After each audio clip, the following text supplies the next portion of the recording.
think because, I don't know, for me, in the back of my mind already, I kind of knew it was like, I always thought about what if I was in that position? Like, what if someone did that to me? So that's always what I think about, because I'm like, I don't want someone to do that to me. So why would I condone it, even if it wasn't being done to me directly? Welcome to Normalizing Non-Monogamy, the podcast where we interview incredible people from across the entire spectrum of non-monogamy to hear their fascinating stories. We strive to bring guests on the show who have a healthy approach to non-monogamy. However, it's important to remember that everyone does it a little bit differently, and the views and opinions expressed by our guests do not necessarily reflect our own. Additionally, we produce this show for entertainment purposes only. Please be aware that we aren't doctors or therapists.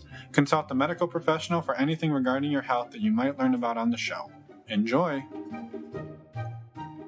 Welcome to episode 76. We're Finn and Emma, and today we have an interview with Kelly and Frank. No, it's just Kelly. It's just Kelly, but no Frank. Frank's part of the story too. He's a pretty big part of the story. He's on tour. He's a musician, so he wasn't able to be there, but he gave his full consent. She declares that early on. We just wanted everyone to know, and they have an awesome story. She really got into this whole non-monogamy thing back when she was like 12, 13, 14, in that range, and has sort of been in and out of it over the last 12, 13 years. So it's a great story, and it's, I don't know, I really like it. Yeah, no, they're very considerate people, and just, it's a kind of a heartwarming story, I think. Anyway. Do you think that? Because I'm pretty sure this is the second time we recorded this intro, and I said that last time. No, but I really feel that way too. I mean, I did the interview. I was there. I agree. One quick note about my wonderful co-host here, Emma. Yeah. She makes up a name in the middle of this one, and I left it in there because it was kind of funny. But I just wanted it to be very clear to people that the name that was used was not revealing anybody's identity. If it was, I would have edited it out. It was a completely random name, and I have no idea where it came from. And I have no idea where it came from either, so sorry, everyone. With that in mind, where are we going to be on August 10th? Yeah, August 10th. We will be in Findlay, Ohio at the Club Euphoria foam party. The reason we had to redo this intro was she wouldn't call it a foam party. She just kept saying party. No, I didn't. I said it was a foam party. Really? You have to argue with me? You just say party, and it's a foam party. I just said foam party. Right then the first time. Okay. Anyway, enough of that arguing. Are you excited to go to the foam party? Yes. You guys, everyone should come check it out. It's going to be awesome. Yeah, if you are thinking about ever going to a party with foam, this is the one to go to. And if you want to learn more about the hosts, Club Euphoria, Ray and Dee, they are on episode 14, I believe. Yes, that's true. Of our podcast. So go check them out. They're awesome people, and we're excited to meet them. And a couple other podcasters, I believe, are going to be there too. Yes. I haven't looked at the updated list, so I don't want to say some of them and forget some of them, because I know I would do that. And it doesn't matter. There's going to be a whole bunch of people there. Come check it out. It's the bottom line. We're also working on a date for the next Q&A for our patrons. That will be announced very soon. Also, we want to just remind everyone that we have a great list of resources on our website. We're not going to announce any of them right now, but we wanted to remind people that they're there. Yeah, if you're looking for suggestions on how to meet people, how to get tested for STIs, where to get condoms, just about anything, go take a look there. They're all things that we use and love. If there's something missing that you think should be there, let us know. We'll add it. Or if there's a resource that you've been looking for, we can do a little research on it and put something up. So just wanted to make everyone aware again that list of resources is at our website, normalizingnonmonogamy.com or nnmpodcast.com. Go to the same place. Yep. And while you're there, send us an email. Let us know what you think of the show. Let us know what you think of Emma. And you, Finn. And you can also do those things on our Twitter or Instagram under the handle NNM Podcast. Let's go talk to Kelly about Frank and all of the wild mishaps that have happened over the last 12 years. Yeah, let's go. Hi, Kelly. Thanks so much for reaching out to us. We're really excited to talk to you, and I know it's just you tonight, but your husband, Frank, is on board and consenting to this interview. Yeah. So thanks so much for joining us. No, thank you. Yeah, super exciting. And I mean, we know a little tiny, like half a paragraph from your email. So yeah, I'm so sorry. Yeah. No, and it's all the better because then we get to learn just like everybody else. Yeah. Yes. So I guess maybe real quick, just do you mind introducing yourself and a little bit about you and Frank, and so just people have an idea of who we're talking to, and so we have an idea. Yeah, so my name's Callie and my husband's name's Frank. We actually been dating since I was 15 and he was 14.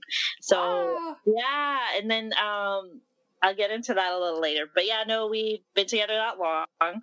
We just got married in September. Well, and how old are you now? I'm 27 now. Okay. So yeah, so we've been together for 12 years. Our 12 years just passed. And we got married in September. So yeah, it's still a new marriage. Congratulations. But, thank you. So yeah, we've been doing pretty good. The marriage thing was, I think the only thing we had to get used to was living together, but even that was fine. Yeah, it just kind of flowed really well. So no issues really. I think it's just the way he folds the laundry. I don't like that. But like other than that, everything's fine. So that's why I never fold the laundry. If you don't fold it, you can't do it wrong. That's true. He just leaves it in the dryer. And that way it's ready to be de-wrinkled for the next one. And anytime he needs something, he just re-dries it and drives me crazy. Yeah, mine is like, no, I have certain clothes that you need to like lay out and like not put in the dryer. Yes. Yes. He's learned now. He's actually done like he like reads the tag and he's like, oh, I'm supposed to hang this. And I was like, okay, good. So, yeah. So, yeah. See, there's compromise. It all works. Yeah. So it's good. No. And we started out, we actually weren't like official for a while. Like he was like my side thing and I was his side thing and we were totally okay with it. And then it ended up we both didn't have main partners. And then we were just like, hey, let's give it a go. So it just kind of happened like that. Back when you were teenagers at the beginning. Back when we were teenagers. Yeah, we were already doing that non-monogamy thing without knowing what it was called yet. Well, I guess was it just like one other partner and then you and him kind of got together, or were you, after you got together, were you still like, maybe we should just keep seeing other people? I guess, how did it look in those early years? Yeah. So actually he and I started the same age, like non-monogamy stuff, but we didn't know what it was called. So I was 12, actually. I was dating two cousins at the same time and they both knew it. And they were cousins. They were cousins, yeah. That's an important clarification to make. Yeah. They were cousins. The two boys I was seeing at the time. They knew that I was seeing both of them. And they were like, when are you going to pick a boyfriend? Which one's going to be the boyfriend? And I was like, oh, like, I don't know. Like, let's just see. So, and then at the end, because I ended up switching schools, I just ended up not being with either of them because I was like, no. And then it's funny because they're both really different. So one of them was like my age and the other one was older. So the one that was my age, he was very like hot tempered, but he like knew what he wanted and like was very vocal about what he wanted. And then the other one who was older just was very shy, but he like really cared. Like one time I was sick and then he like brought all my homework to my house and like he got me like sick medication. And like my mom's like, wow, this guy like calls you like every day at like the same time. Like, and like as the other one that's my age, like just like did whatever his thing. And he was like going to be like the prime minister of our school or something. I don't know. Like that was his thing. Yeah. So they were very different, but like I liked them both for like different reasons. Yeah. I was going to say, you kind of got the best of both worlds. You got Yeah, I did.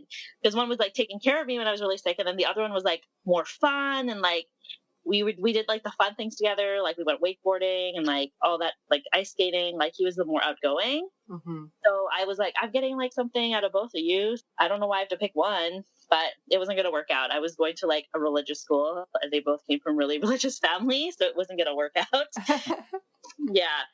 So that's how it started for me. For Frank, what he was doing was that he was just like seeing multiple girls at a time, and all the girls knew it. So they were like, he's gonna pick a girlfriend one day, like he has to, out of all of us.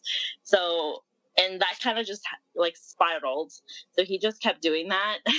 And all the girls knew it. Like he was like very honest. He's like, I'm just like seeing this girl or whatever. And they were like, oh, okay. So like, you just don't want a girlfriend yet or something. We were really young, but it's like, we just like did that for some reason. Yeah.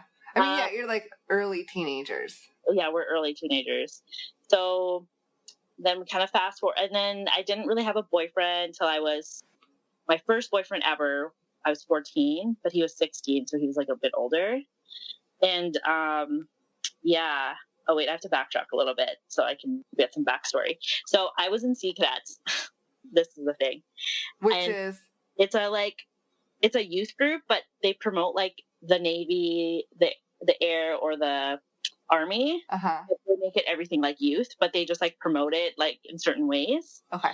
So I was in Sea Cadet, so I did like sailing, like boating, and it was all for free. Like I didn't have to pay for anything. So it was like I got my boating license for free, my sailing. I even got like my marksmanship, so like shooting guns and like stuff like that. So everything was free. They even paid for me to go to summer camp. They were like, "You go to summer camp, we'll train you, and we pay you." Yeah, that's pretty cool program. So that's how me and my husband actually met, was through that. Okay. So my very first boyfriend, I was actually 14 and he was 16, and we met at summer camp. So he was like my first love, and I was like, oh my gosh. What happened was he lived really far away. He lived like way up north, and I lived like in the mainland. And he was like, look, I want to be with you, but I have needs, because obviously he was already like having sex at the time because he was 16. But like I have needs like physically, but like I just want to be with you though. And I was like, okay, that's fine. Just like let me know who you're doing stuff with, and I'm totally okay with it. Like I'm not ready to have sex. Like I was like 14, but like if you want to do it, it's okay. So he was like, okay. We were having a long distance relationship, and because he had a family member that was a pilot, he would always come down like every other weekend, visit me and whatever. And then he was like, if you want to see other guys, you can totally do that. Just let me know too. So I said, okay.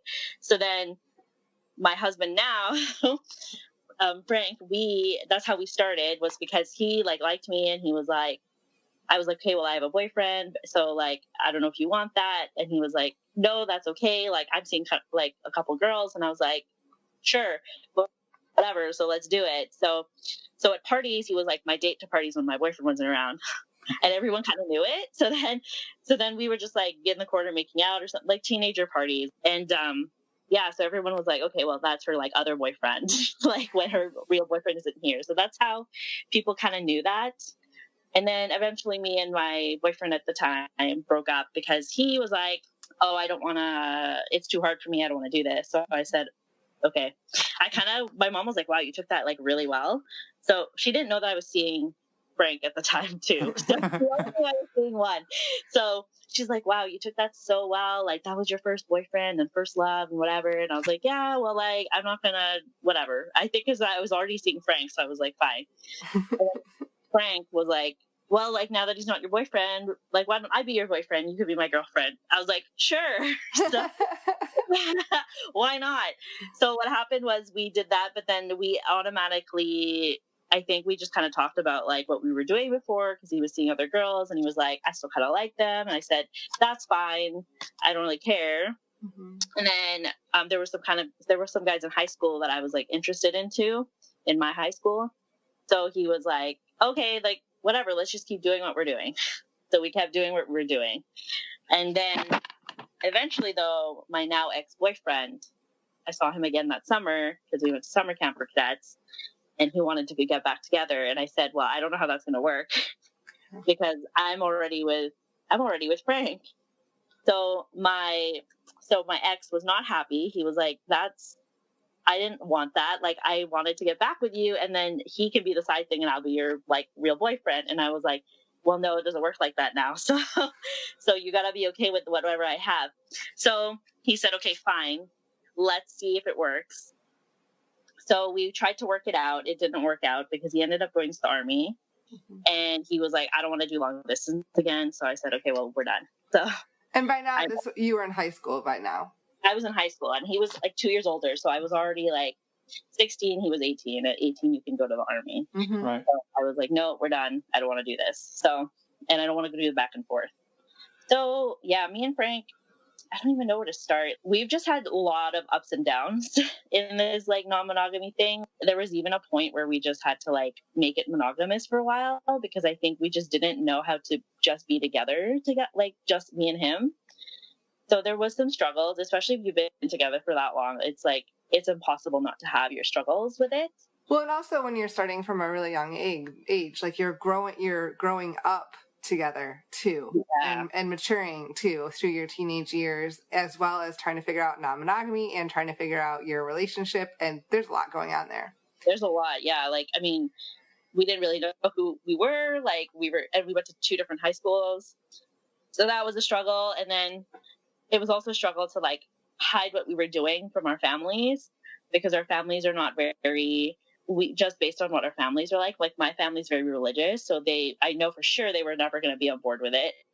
And then his family would be like, they're not religious, but they're very judgy. So we had to keep it quiet. And then like, we actually kept it a secret from our friends because we didn't want them to judge us and we didn't want it to get back to other people's parents. So I think we were just really, really struggling with that too, because we were like, nobody will understand this. Right. It was really hard. So I think that's why at one point we did ended up making it monogamous at some point, because we said, we're keeping so many secrets from everybody. So like, it's too hard. Mm-hmm. So throughout high school, I mean, there was the guy from the cadets, but beyond that, were you both just kind of like casual dating or hooking up with other people, even though you were together? Or were you doing this like together? You would go and find other people? I guess, how did you? We would find people separately and then we would just let each other know. And whenever another person got involved, like I will say, okay, there was this guy, I'll call him Andrew. There was this guy, Andrew, that was really invested in me. We were in the same class. He knew I had a boyfriend and I let him know, if you want to date or whatever, you're going to have to be okay that I already have a boyfriend. And he was actually all for it, but I don't know, there was something in me that didn't want to do it for some reason. But then I talked to Frank about it and he's like, you know what, it's okay. Like, just go on a date and see how it goes. So for me, I went on a date with this Andrew and then it actually was very nice. It was good. We dated for like 7 months and like we went to the school dances together. He helped me with my homework. I was really bad at math. So, and he was really good. So and when my mom asked questions like, who is this guy? I'm like, oh, he's my best friend. So yeah. And then, and then Frank, he actually was seeing this girl, her name was Cassie, and she lived pretty far out from us, not too far, but they were really cute actually. Now that I look back, they were together for a long time. They were together before I was in the picture, I think. And they were together for so long, but then like it just kind of fizzled out because she had a lot of mental health problems. So she was like, she couldn't maintain the relationship. And he was like supportive. He was like, no, I will support you, like whatever help you need. But she actually ended it because she was like, no, like I feel like for myself, for my health, I just need to let you go. So yeah. And I thought that was mature for her for like our age at the time, just for her to be like, no, like I can't bring you into this. Yeah. So yeah. And like, yeah, no, they were really cute. I was actually like, they're really cute together. Like, yeah. So, and we actually went on a double date once with them. Like it was me and Andrew and then Cassie and Frank. And yeah, we went on a double date and it was like kind of cute because then they actually like kind of like liked each other and they were like, oh, like we should go on a date or whatever. And then we were like, me and Frank were like, totally go for it. Like, we don't care. Then it'll be totally like funny, like when we tell each other stories, but then they ended up not doing it just because they thought it was weird. So they were like, oh. Yeah. So yeah, that was cute and fun. But then it was just like casual. Let's just do whatever. And I think at the time, I was 16 and then I had already started having sex. So then it was just like hookups or like casual encounters. Wasn't until I was like 19 and then Frank was 18 that's when it kind of started snowballing into that. But then it was very short. I think it was 6 months and then we stopped it and became monogamous for like a year or two because it was getting really hectic for us, like keeping it a secret from everyone. So yeah, we actually didn't come out to our friends till like a couple of years ago, like 3 or 4 years ago. Right. Mm-hmm. Well, and I guess so you kind of came to this mutual decision of like, well, we're gonna close our relationship back up, but it doesn't sound like it was because you weren't enjoying it or it wasn't good for your relationship. It was more the struggle of keeping it a secret and the chaos of like trying to hide it. Was there when you guys made that decision, were you sort of like, let's do this for now, but someday I want to revisit this and I think this is the way we will ultimately be, but for the time being we need to just shut it down for a little bit? Yeah, we definitely had said we were going to revisit it at a later time. But then what happened was, instead of revisiting it, we actually ended up going on a break, because I think it was just the stress of it all. And then, growing up together, we kind of knew it was going to happen. We just didn't want it. So we just said, look, let's take some time apart and see if this is actually what we want. And like, we'll revisit it. And then we'll revisit the entire relationship and see where it goes. So me and Frank broke up for a bit. I think I was 21. I was 21 years old, actually, and he was 20. So what happened was, then at the time, my ex, so the ex that when I was 14 had broken up with me and then he went to the army. He came back into my life at that time. And the reason, like, I think I need to share this too, but when me and Frank were together, we were kind of going back and forth, me and my ex. So I'll name him Charlie. So me and Charlie were going back and forth, and Charlie was like, I don't know what happened, but he was still like enamored, and he's like, you're the one that got away and whatever. So yeah, so we were going back and forth a lot.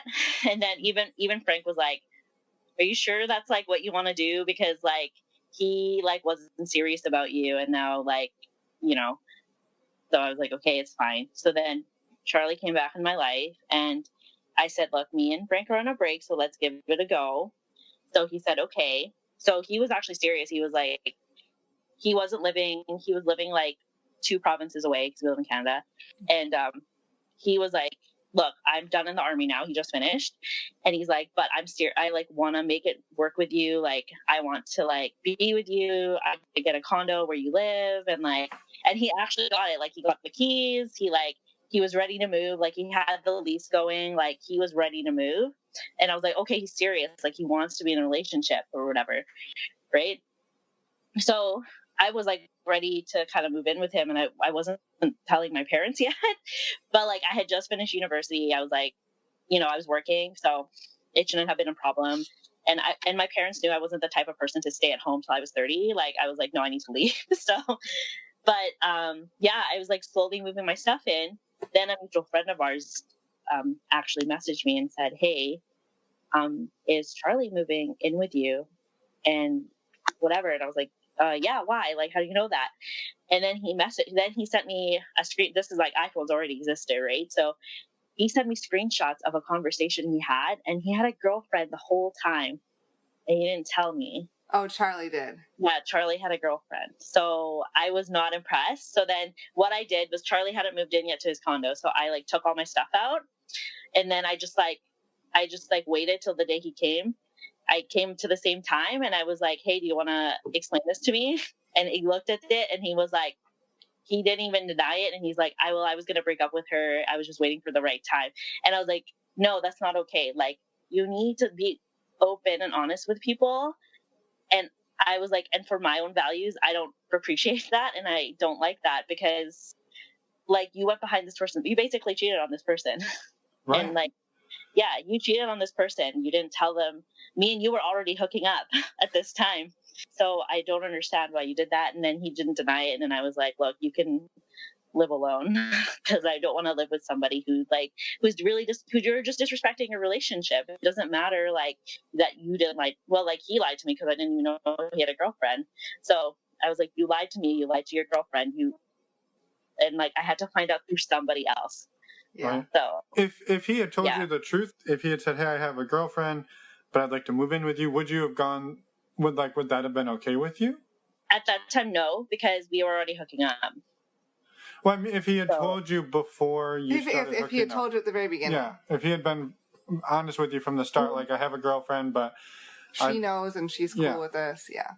Yes, if she had told me from the start, like, and that she also knew and that she was okay with it, and we had like, it's a complicated situation, I would have been like, yeah, that's totally fine. But he didn't, so then that kind of ruined everything.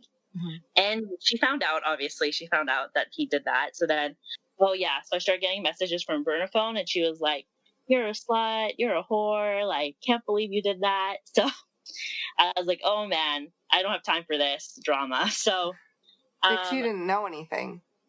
No, I didn't. I was like, I even told her, and I said, it was very short because I didn't want to go too long, but I said, look, as you, I'm very sorry, and like, if you want to talk about this, we can meet and talk about it. She didn't want to talk about it. So that was that. Unfortunately, this was a toxic relationship that Charlie had, and he is still with her. They're actually engaged now. So yeah. Well, at some point, it's not your problem. Not your problem. No, and I even, like, Frank and I were going back and forth about it because me and Charlie are still friends. I've known Charlie for a very long time. I've known him for 16 years now. Mm-hmm. So obviously there's still going to be a part of me that always wants the best for him and wants to, like, make sure he's okay. And yeah, of course. He's a friend. Yeah. We still talk, and we're like, we know what's going on in each other's lives, but we've definitely had put a boundary about romantic relationships especially because he's still with the girl that he cheated on, and then they've nonstop been cheating on each other ever since. Yeah, interesting. Not ideal. No. But you at some point, you and Frank got back together. Do get back together. Yes, we got back together. I think that was a little bit after that fiasco. So I think it was 4 months after that fiasco. We got back together. He was like, I just letting you know, on our break, I like slept with a couple girls, and I said, that's fine. I expected that. It was a break. So yeah. And then I told him about Charlie, and then he was flabbergasted. He was like, what the heck? Like, he knew Charlie from before. Okay. And we, like, they didn't get along, but they knew each other. But he didn't think Charlie would do something like that. He's like, I never thought Charlie would cheat, because he was very, like, against cheating. Yeah. Yeah. So when you and Frank got back together, did you lay out sort of guidelines on how you wanted the relationship to look moving forward? And had you talked about you wanting to be open, or you wanted to go back into a closed again? At that time, we said to have it closed, I think, because we wanted to, like, focus on our school. Mm-hmm. And I had just gotten back to school to finish to finish the rest of my, like, specializations. Mm-hmm. And he hadn't finished yet too, and he was just in the thick of his degree. So he said, well, let's just focus on school, because our school was really rigorous.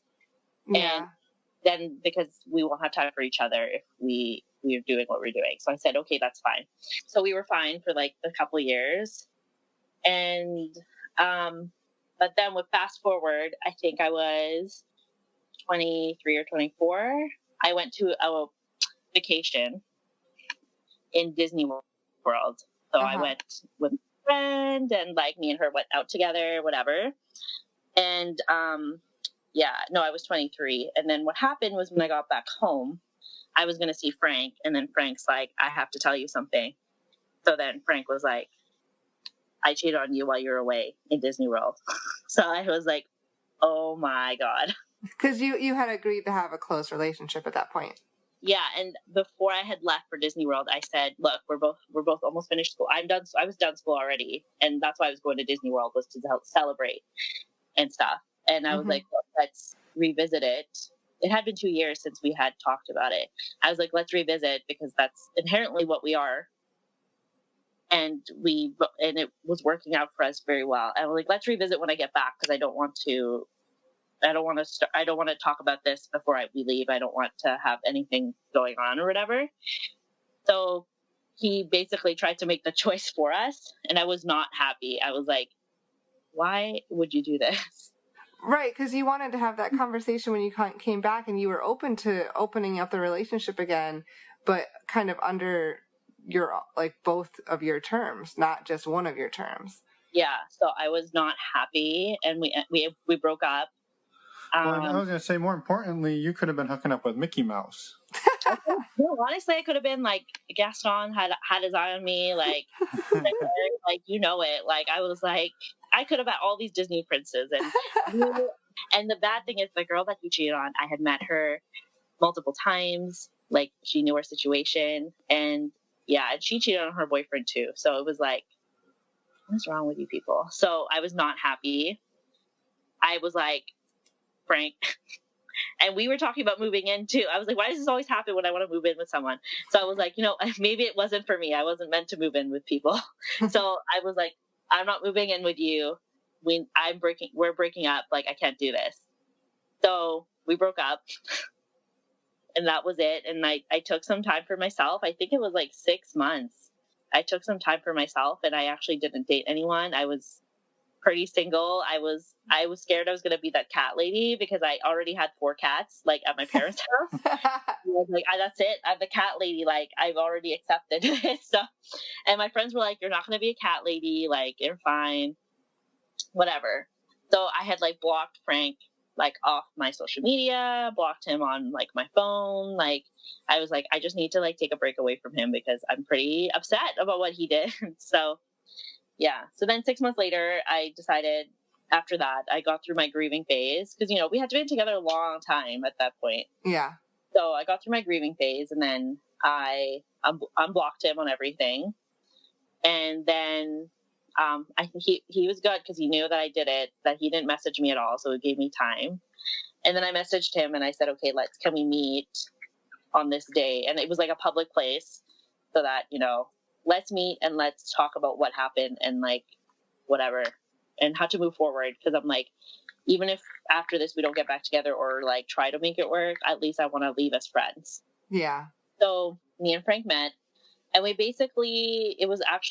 were sitting at like a park nearby, like eating fish and chips. And we were at that park for 4 hours because I told him, I was like, look, I'm very upset and I don't know how I'm going to move forward because you took away the choice that we were supposed to make together. Yeah, and he broke your trust.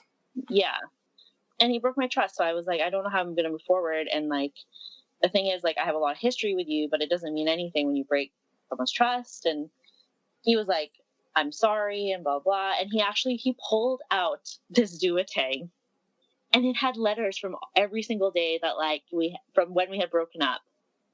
And just like, it was just like basically the same thing of like, he was sorry. And it was always like the 2-pager, like a front to back about he was sorry and like how he regrets it. And he had like a lot of reflection. And I don't know why, but then when I saw that duotang and I started reading it, I was like, you know what, let's give it another shot. So, yeah. So you left the park together? We left the park together, but not like officially. Like we left it as let's work on our relationship. And I said, let's not open it up right now at this moment because I need to build that. Because the foundation. Because I said in my mind, in order for me to be okay with opening up a relationship, I need to trust the person I'm with. Of course. Like that I want to be with. And then he was like, okay, I totally understand. And it was good. Like we were monogamous for about a year. And then we opened it up right after that.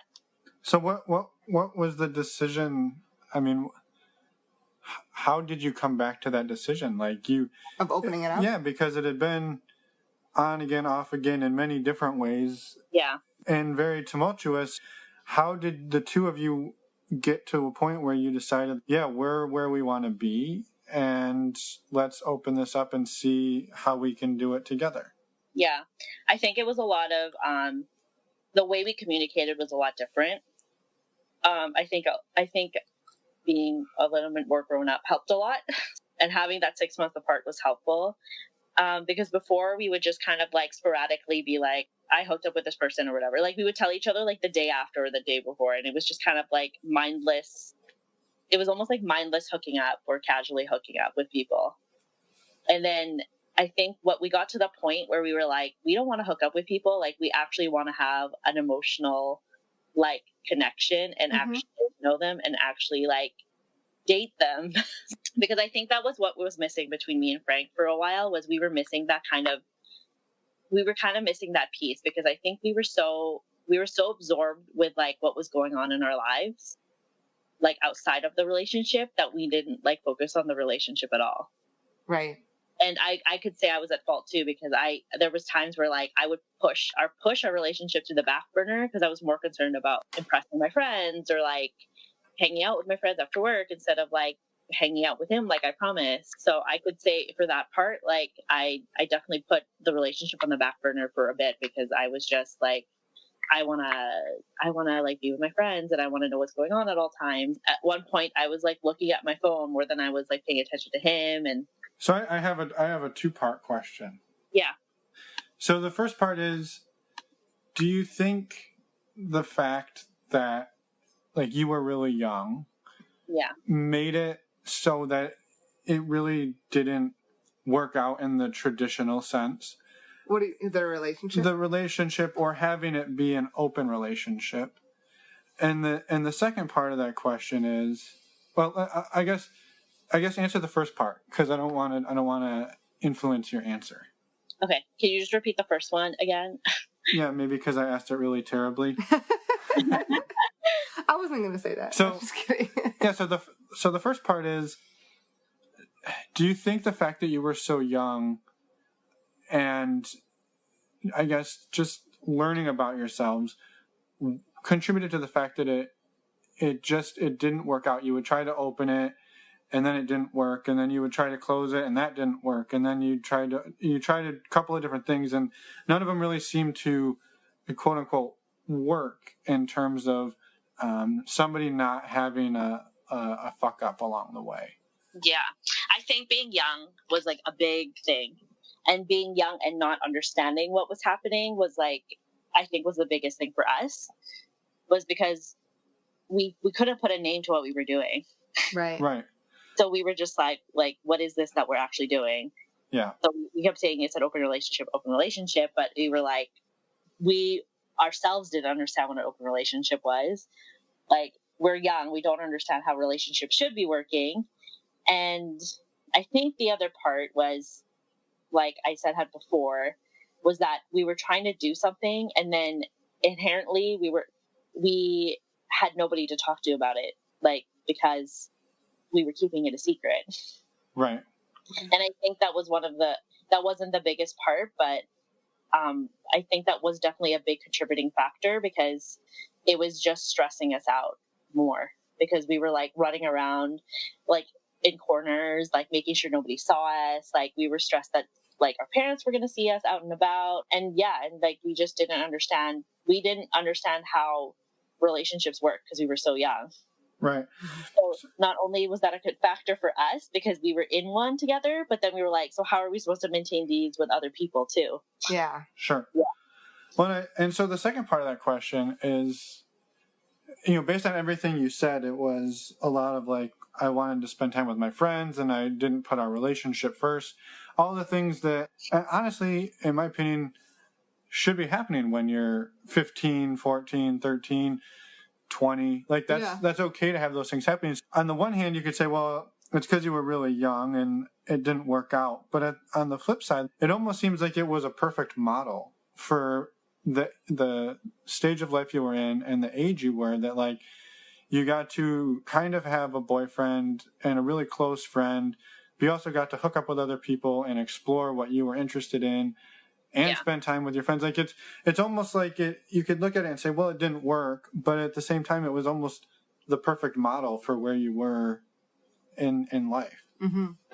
So I guess that wasn't so much a question as an observation, but I guess I was curious how you look at it in terms. Yeah, I mean, like, I think what I got out of that whole fiasco from us was that we learned a lot from that breakup about each other, and then we also learned about like, we're supposed to, like, have the time of our lives. Like, this is the time that we should be doing it, But I think we were so, for myself anyway, not so much Frank, because Frank didn't come from a religious family, but from my like background, like a religious family, like it was like you're supposed to be like, you're supposed to make it work with one person at all times. Like you're not supposed to stray too far from it.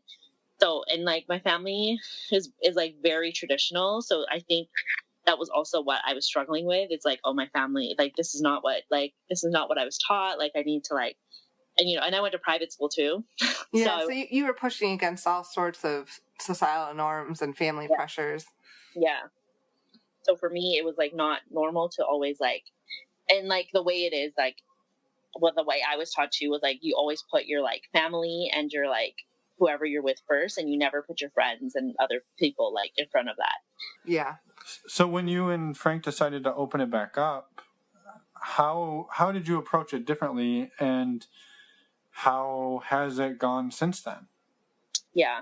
So we approached it differently we actually downloaded dating apps this time around. And for dating apps were fairly new still, but we downloaded them and we actually sought out people who were also like non-monogamous. Mm-hmm. Because we didn't want to have another like fiasco with what happened to my ex, to Charlie. And there was also a situation that happened with him. Actually, I'll get into that now, actually. So there was a girl he was seeing. Who, with Alex. I'm sorry. Huh? I don't know where that name came from. She just made up a random name. Yeah. with Frank. He was seeing this girl named Cheyenne. And Cheyenne was not monogamous. She was monogamous. So, but she understood the situation and she was like, well, I like him and I know that he has like this girlfriend, but I'm going to try to make it work. Mm-hmm. But then it ended up not working because then she was like, you have to choose me or her. And he was like, no, that's not how this works. And so that one didn't work out, but you presumably have been navigating it somewhat successfully on both sides, or are you still fairly new to having opened it back up? We figured it out now. So like, the first one that I had after that, his name was Brent, and he had a wife. So, but they were non-monogamous, and I met the wife. We actually went on double dates with them, and then it went really good. Actually, it was really good for a year, but then it kind of just fell off because something happened between him and his wife. I can't really say, but something happened. It was pretty bad, and he lied to her, and I actually chose to step away from it. Yeah, I said I feel like I told Brent, I was like, I feel like I'm complicating things for your marriage, and if it was me and if I was married to Frank, I would respect that other person more, because sometimes you need, and I said, like, you need to focus on your marriage and your relationship. So I need to step away. Right. So I stepped away. Yeah. So, yeah. Thinking back, like, I guess you can answer the rest of Finn's question, then I'll answer one. So, like, what does it look like now? For myself?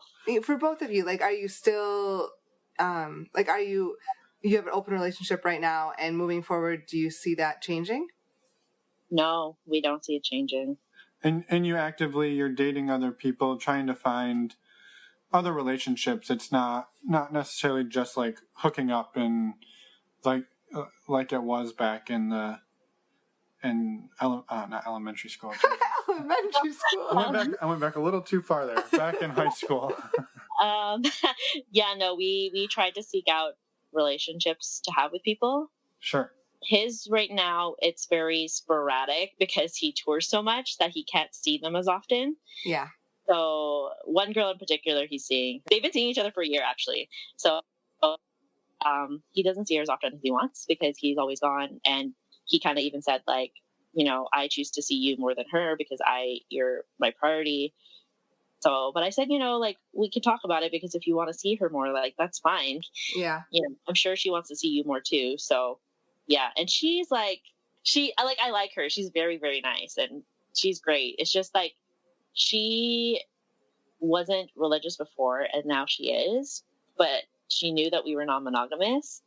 but she's also kind of non-monogamous, but she was like, oh no, I'm just casually dating. And I'm like, but you've been casually dating these people for like 2 years. So yeah, so I feel like, but I was like, that's okay, that's your thing. So yeah, that doesn't involve you right now. Yeah. So I was like, that's fine, do your thing then, and whatever. But they really like each other, so they've been seeing each other for a year, so a year and a half now. Yeah. So do you remember when, I guess, or how you actually started learning some of the terminology like polyamory or non-monogamous, or I guess, and learning more about what people were doing outside of, high school relationships? Yeah. So actually, when we opened it up again, that's when we researched it. So okay. Yeah, we researched it, and then the very first person I saw, so Brent and his wife, mm-hmm. he actually taught me, and she did too, because they were very well versed, and they were actually like in the poly community. So they actually brought me to like a lot of the poly like meetings and stuff. Oh, good, yeah. Yeah, and then they brought me to we have this thing called oh my god, what's it called? I'm trying to remember, but it's like it's a LGBTQ like association. I'm actually trying to remember what it's called, but they actually focus on like non-monogamy specifically, and they have meetings every week. So that's support and community for you too.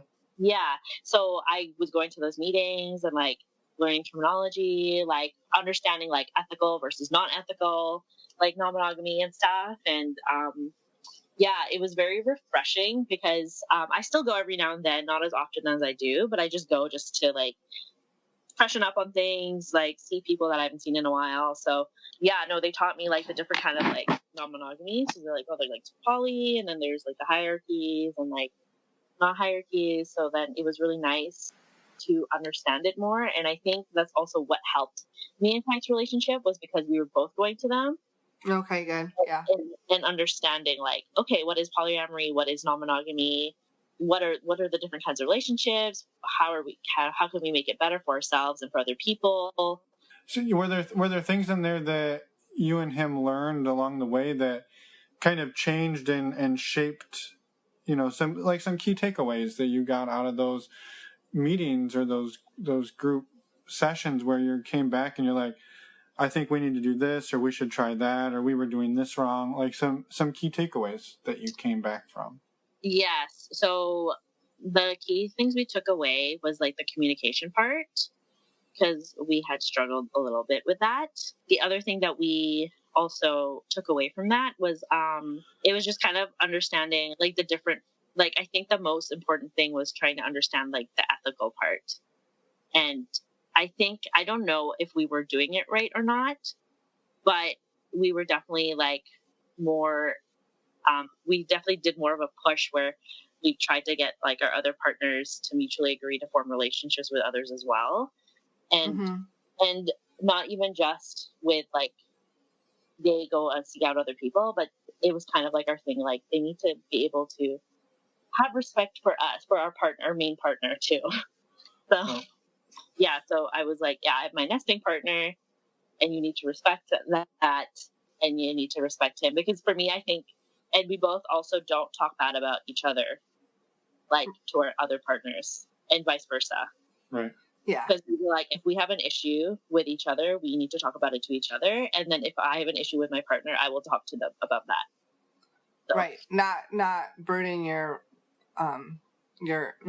not burden Frank or any of your other partners with your stress and issues with any of them. Yeah, because we're like, that's not fair. Right. And yeah, and then that's kind of the same with the communication thing. Like, if I have a problem, I should be able to tell you about it and work it out. Yeah, you take it up with the partner who that problem is with, not with everybody else in in the polycule. Yeah, exactly. Yeah. So that was important for us because we were like, okay, because that's why we even have like kind of like a boundary thing, me and him. Like we have like a sign, like we just like do our 2 fingers on both hands and we just like say like stop, because once we start, either Frank or I start getting like riled up about something that one of our partners did, we like do the sign, we're like, no, we're not talking about this. Like talk to them about it now. So Right. yeah. I mean, that's good though. That it sounds like, and you said you weren't sure if you were doing it ethically or not. I think if you even just looking way back to, when you found out that Charlie was cheating on his girlfriend, the fact that you called that out and made it stop, and the fact that the same thing when it happened with Frank, and it just sounds like at every corner when there was something dishonest happening, you were the one to put the brakes on. So it definitely seems like ethical behavior was always at the forefront. So that's my 2 cents on it. Yeah. Yeah, I think because, I don't know, for me, in the back of my mind already, I kind of knew it was like, I always thought about what if I was in that position? Like, what if someone did that to me? Yeah. So that's always what I think about, because I'm like, I don't want someone to do that to me. So Right. why would I condone it, even if it wasn't being done to me directly? So have you ended up telling your parents and family and friends at this point, or are you still keeping that secret? Yeah. I have told my parents. We have not told Frank's parents, but all our friends know. Okay, so you cut out for 2 seconds. You said you haven't told your parents, or you have? Have not told my parents or Frank's parents, but friends know. Like, all our friends know. Right. And were most people or all people supportive? Yes, they're very supportive. They thought it was wild when I've told them. They're like, what? And then they started putting pieces together. They're like, oh my God, that's why, like, you said you couldn't come out for this one night, but then Frank wasn't home. So then where were you going? So, like, yeah. So, like, little things that, like, I would do, like, not inherently outright lie to them, but I would just leave out pieces of information. It started coming together to them. Yeah. So they were like, oh my God. Like, they were like, you were, like, so slick. And I was like, yeah, I just don't want to be slick anymore. I just want to be honest. So Yeah. I think that's the best way to approach it. It's not easy for everybody, and not everybody can do it. But if you can do it, I think it's awesome to be able to do it. Yes. Yeah. So, I mean, right now I'm seeing somebody, like, I've been seeing him for a year, and he inherently said he was, I don't know how to explain this. He said he's romantically monogamous, so he'll love one person, but he'll have casual relationships with other people. Yeah. But just more like sexual, not really emotional. Sure. So I said, that's fine. But I think we're having a struggle right now, because I think he's gained feelings. He said he's gained some feelings. He won't delve into how much of those feelings are, but I'm pretty sure they're pretty deep. And I think right now he's struggling because, like, he's been on dating, but, like, what he's looking for is always kind of like me. So he's trying to look for. You cut out for a second. So you said he's been on dating apps trying to look for people, but he's looking for people that are very similar to you. Yes. So, but I even said everyone's different. So, and you need to, like, not look for someone that's like me. You need to just spread your wings, kind of thing. But then I don't know, he kind of just muttered under his breath. But, like, I think we're having some issues now, because his friends were coming up to me and saying he kind of wishes you weren't married to Frank. Like, he kind of, like, hinted he wanted to be married to you or have that option. So I was like, okay, me and this person need to talk now. So yeah. Oh boy. Yeah, it's getting complicated. Like, he was poly, like, before. He said, like, he was like, I was poly, I didn't like it. So I was like, okay. He didn't really delve into it, but from what I heard from him, is that his main partner wasn't giving him enough attention, and was more, I guess it wasn't what he was looking for, because she wanted like relationship anarchy. She didn't want to be bound by set rules. Yeah. Whereas he wanted set rules. Right. So it kind of ruined, for what he said, that it ruined the poly thing for him, because he was like, I don't want to do that because I got hurt really bad. Yeah. Right. Well, and to be fair, like, you say that things are getting complicated, but really all relationships are complicated, right? Whether you're in a monogamous or non-monogamous relationship, it's just whether each one is different in different styles, but life is complicated. So what I'm saying is I think it's okay. Like, even though it may be tricky and feel uncomfortable to navigate some of these situations, and it's definitely not always easy. I'm not saying that at all, but it's also part of life. I think. Yeah. And I was trying to explain, he's older than me. He's like 30, I'm 27, he's 32. Mm-hmm. So, I told him, cause he wanted a family, whatever. And I'm like, I understand. And I was trying to tell him, I was like, I understand you're like, the traditional way of what people want in the family, where it's just like one man, one woman, you have your kids and that's it. Right. Traditional way. But, right. And, there's nothing wrong with that. And I said, there's nothing wrong with that. I came from a traditional family and my family's happy. Like, there's nothing, but I said, but like, I was kind of trying to open his mind up. I was like, I wasn't trying to force him, but I said, but like, would it be so bad that like, if our kids had two dads and a mom or something, like, and we all raised them together, like, yeah. And what was his response? He didn't have one. Yeah. Well, he probably hadn't thought of that. Yeah. He didn't have one. He kind of was like a little resistant to it. Cause he's like, he was kind of like, no, but then like, what if I never get time with my kids? And I'm like, I equally split my time between you and Frank. I told them that straight up. I was like, I make it work so that I'm spending equal times with them, because now I'm spending like half my week with Frank, and then I spend like half my week I spend half my week with the other person. Uh-huh. So when you and Frank came back to this, had you laid out some rules? You said this other guy's former girlfriend, who sort of broke the rules and wanted relationship anarchy, had you and Frank laid out rules, and have they sort of shifted over time? Like, had you ever thought that you would be splitting your time 50-50 between your husband and another man, or is that sort of a new sort of revelation? That's kind of new. It just kind of happened with this guy right now. But no, at first we had like, it was just kind of like small rules, like, oh, we can't sleep over at their place or whatever. Mm-hmm. Then that changed.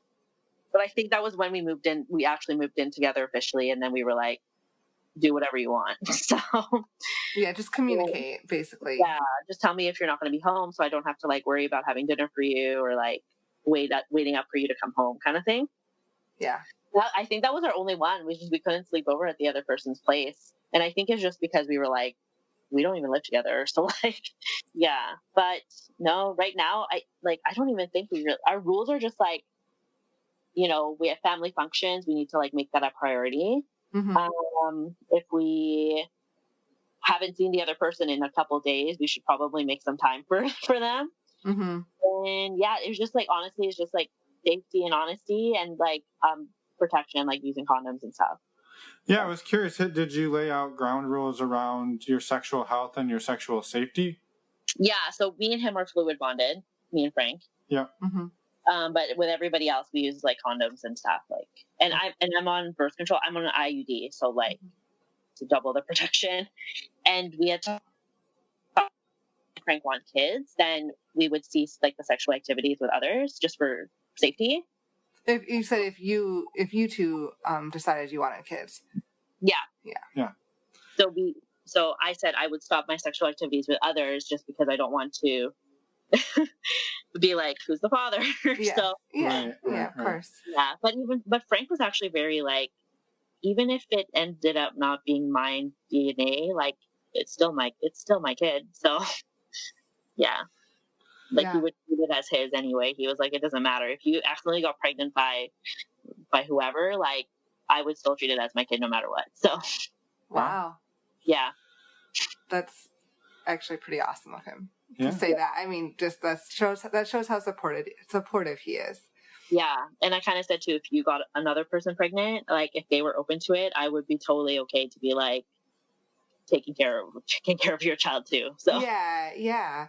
Well, and when this episode comes out, it will, one just before it, a few that we'll mention at the intro here, is with someone who grew up in a poly family, and they recount the whole experience from their point of view, and it's fascinating. So it totally can work. And listeners, go back and check that one out. Yeah. But I just want to put that out there because it's very related, and we just did that interview recently, so it's fresh in my mind too. Yeah, the growing up in a poly family with multiple parent. Yeah, like the example, like you said, is with like one mom and two dads, or any type of combination. It really can work. It depends what people are open to and want to do. Yeah, I work in social services. Mm-hmm. So I actually have some families who are poly. Mm-hmm. Yeah. And for whatever reason, like I never talk about my personal life to them. Just because it's like a professional boundary I have, but they're more than open to me, and like they've like disclosed to me that like, okay, we're in a poly family, so like I was like, okay, that's fine, because like I'm in a job that I'm not supposed to be judgmental at all, right? So, and because I was like, I'm coming from a background like that, I was totally like, oh yeah, and so they'd be like, oh my gosh, like thank God, like our consultants always give us a judging look, but like you're the first one that hasn't, and I was like, no, like whatever you need, just tell me, and like I can make it work. So. Yeah, and it's nice because, like, I feel like they kind of know hiddenly that I am, because they'd be like, I need a counselor that's, like, specializes in poly or, like, non-monogamy. And then I have this full list all ready to go, and I send it to them, and they're like, oh, that was, like, really quick. And I was like, yeah, just doing my job. So, yeah, but I feel like they kind of know, but they just won't say it. So I'm like, that's fine. But, like, there's a professional boundary there, but it's I guess it must be good to feel like you're giving those people a safe space too. Yeah, and they even said they don't really tell anyone, and like I'm one of the first consultants that they like trust to tell. So they've actually been like coming to me, and it's nice because I learn things from them, and about like how they live their lives, like non-monogamy or poly, whatever they're doing. Mm-hmm. And there's actually one family I work with, and they have like a group like marriage basically going on. Like they all live in this big house together, and like all the kids call them mom and dad, like doesn't matter who it is. Aw, wow. It's so cool that they make that work, right? Yeah. It's just... Yeah, there's actually a funny story where like it was just all the kids and the dads, because the moms all went out together as like a thing, like just for a girls' night out. So all the moms went out. Uh-huh. We left all the dads with the kids and stuff. And then like the kids were like asking for something, and they were like, go ask your mom. And like they were like, what? They're not here. So yeah, and they kept being like, okay, now go ask your dad, and they were like literally going around in circles asking like all the dads for, like, so yeah, it was kind of funny that way. So yeah, very cool. Yeah. Well, I mean, is there anything that we haven't covered that you were hoping to get out there and share? Any last parting words? I think mine would just be like, whether you're opening or closing your relationship, I would definitely, I think the biggest thing is to do your research for sure, and know the terminology, like kind of, because I feel like that's what helped a lot in terms of having to make our relationship work better. Yeah. With non-monogamy. And yeah, because you need to know, like, I have the Ethical Slut like sitting on our bookshelf. Uh-huh. Yeah, and that's like the Bible that we call it, right?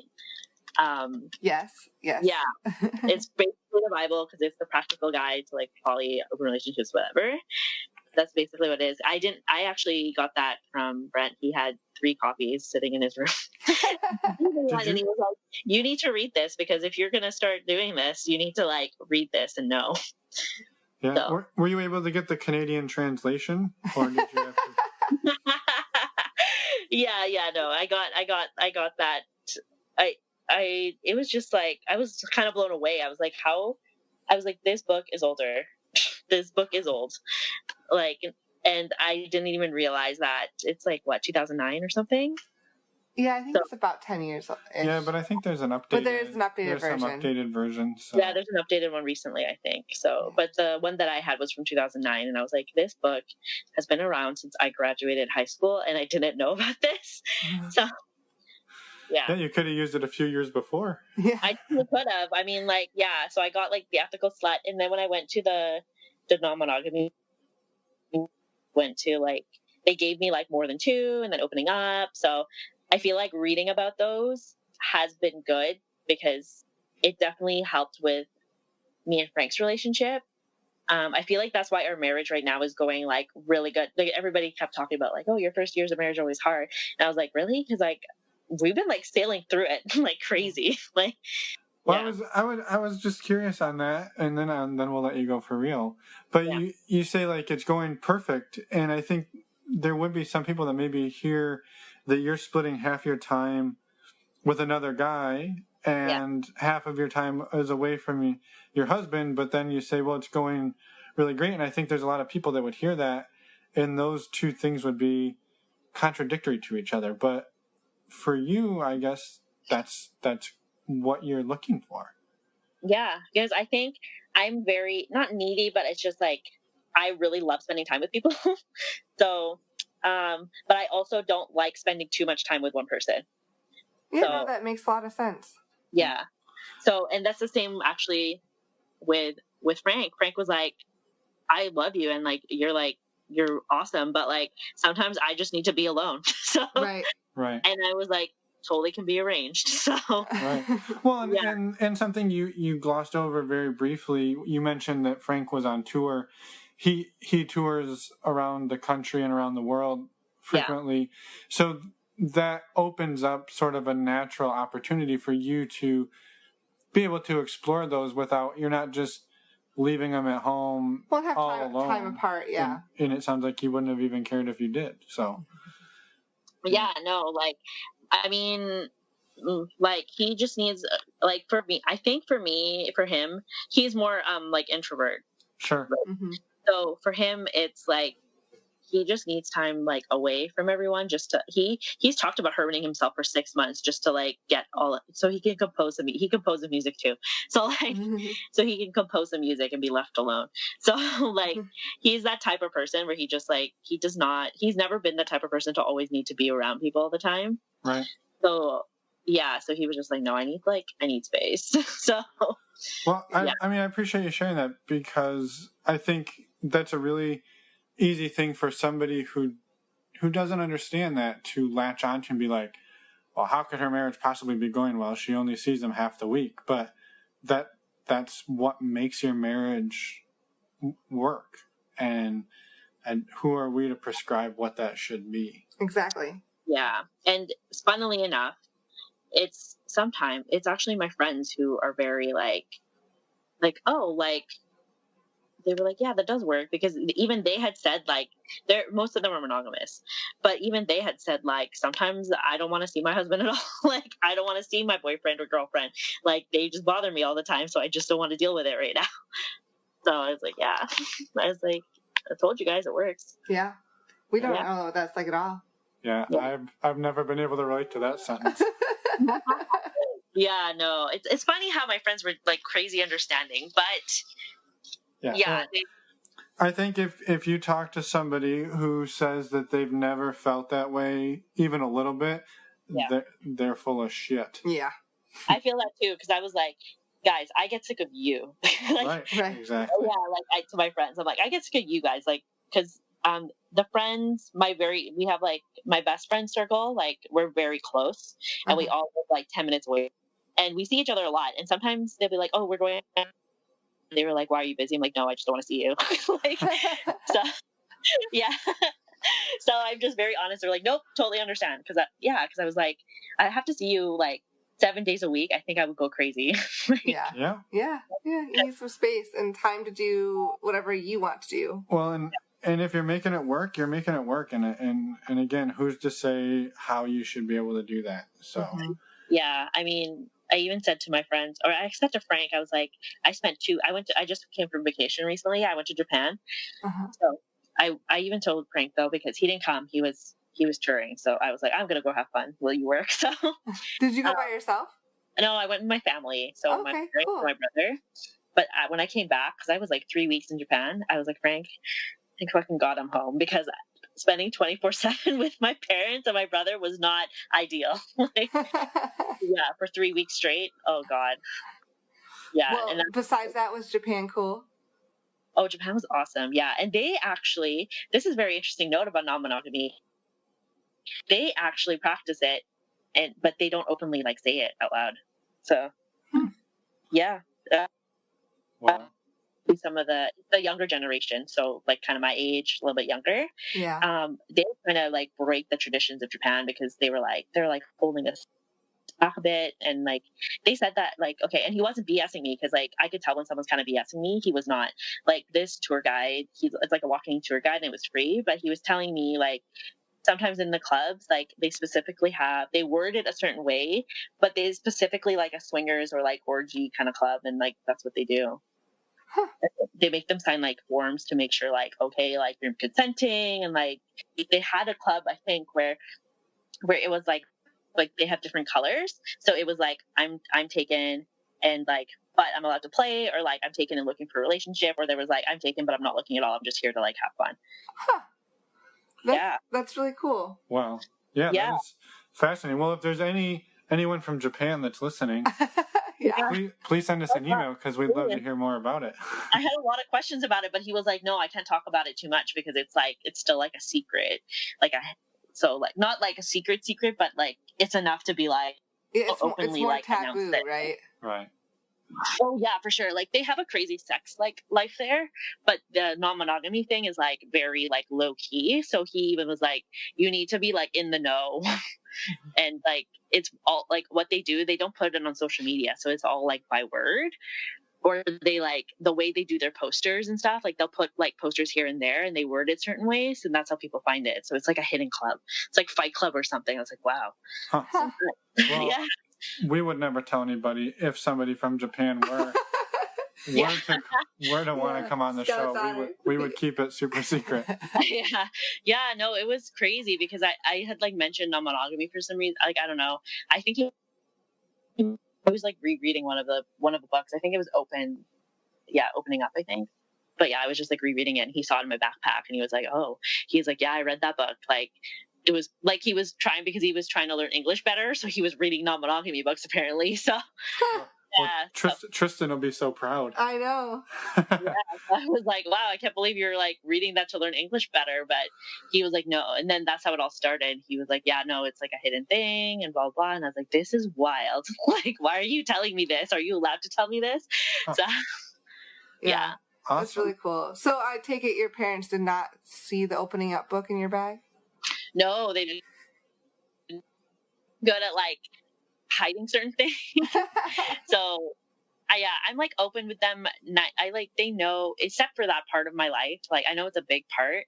I have a pretty good relation. I do tell them a lot, like, you know, about, and I actually talk to them about my partners without them knowing. So yeah. So I like tell them like, oh, my friend so and so, and like she's like, oh yeah, they're your best friends because you'll talk about them all the time. I was like, yeah. So So it's like, but I have a feeling my stepdad actually knows, but he won't say it out loud. So, because he like dropped little hints to me like very recently, actually. He was just, oh, so how's so-and-so doing? And I was like, oh, he's like doing really good. And he was like, oh yeah, like, did you go over there for his barbecue or something? And I was like, what? What? I was like, Dad, I'm not answering that question. So yeah, I think he knows, and I think he like sort of said it was okay, but like I just like didn't want to get into it with him because I don't want to like. Right. Well, but at least you know you kind of have that safe space if you need it. It sounds like it's there, and that's important. Yeah. Yeah. So yeah, I think he's just waiting for me to like come out. Essentially, is what it is. Yeah. Right. Yeah. Letting you do it on your own terms. Yeah, he's waiting for both of. He said he's waiting for both me and my brother to come out. I'm like, I don't think my brother's gay. He's just not very good with girls. So yeah, and he's like, yeah, but like, I'd rather you be like able to tell me if like something really bad happened, and I don't want you to hold back about telling us, because like they have like that sense, the parent sense, when something goes wrong. Yeah. Like I've been having some like up and downs with the guy I'm seeing right now. very recently. So I've been kind of not isolating myself, but they can tell something was wrong because he was like, "What's wrong?" And I was like, "Oh, nothing. I think I'm just like having a fight with someone." And he's like, "Oh, is it like a very special someone?" And I was like, "Dad, I don't want to talk about it. Just leave me alone." Yeah. Awesome. Well, thank you so much for taking the time. I know this was a short notice interview, and we really appreciate your flexibility and your open and honest communication too throughout everything. I think you have a fascinating story, especially starting this someone that started before us. Yeah. So it's which fine. Is unusual. Yeah. So. It was a weird time for me. Yeah. So. Yeah, but we're happy to hear that it's working out and that you and Frank are doing great, and it sounds like everything's going like you want it to go, and you're open to letting it be what it be. Yeah. Awesome. Yep. Well, thank you again. Yes, thank you. So thank you. Yeah, and have a wonderful evening, and we'll talk soon. Yeah. Okay. And we're back. We are back. One quick note, we wanted to mention that we talk in the episode about an interview that was done with a person that grew up in a polyamorous family. And we just want to remind everyone that was the interview with Co last week, episode 75. Which they all know because they all listened. Yeah, but I just want to remind everyone. All right. Thank you to Kelly and to Frank, too, for sharing the story. I don't know. I really love this story. I think it's heartwarming, huh? It is. Well, I think it's really cool how young they started and how they've navigated it all throughout their teenage years and 20s. Absolutely. I couldn't agree more. Did we tell people we're in a closet again? No, we didn't. We're in a cedar coat closet. We are. Pretty good acoustics in here. A closet within a closet in a basement. Yeah, it's like Russian nesting closets. Okay. Next week, we have episode 77, but it's happening on a... Monday. No. Monday. Oh, yeah. Monday. I forgot. What Sorry. was that noise? I don't know. Anyway, special release Monday next week, episode 77. It will be an interview with someone, an author. An author of a book that has apparently been selling pretty well on the Amazon. Mm-hmm. O.M. Wills. It is a pen name, believe it or not. But fantastic story and some tips. People had reached out to us previously saying, hey, would be great to hear some stories of people who have tried non-monogamy and it didn't work out for them. This isn't quite that, but this is a kind of a story of people who tried swinging and they just couldn't find a groove. Yeah. Stay tuned. Come back and listen. I won't tell the whole story. I know. was just about to keep going. And I know. That's why I interrupted you. So, okay. We'll see everyone next Monday. All right. Let's get out of these closets. Bye.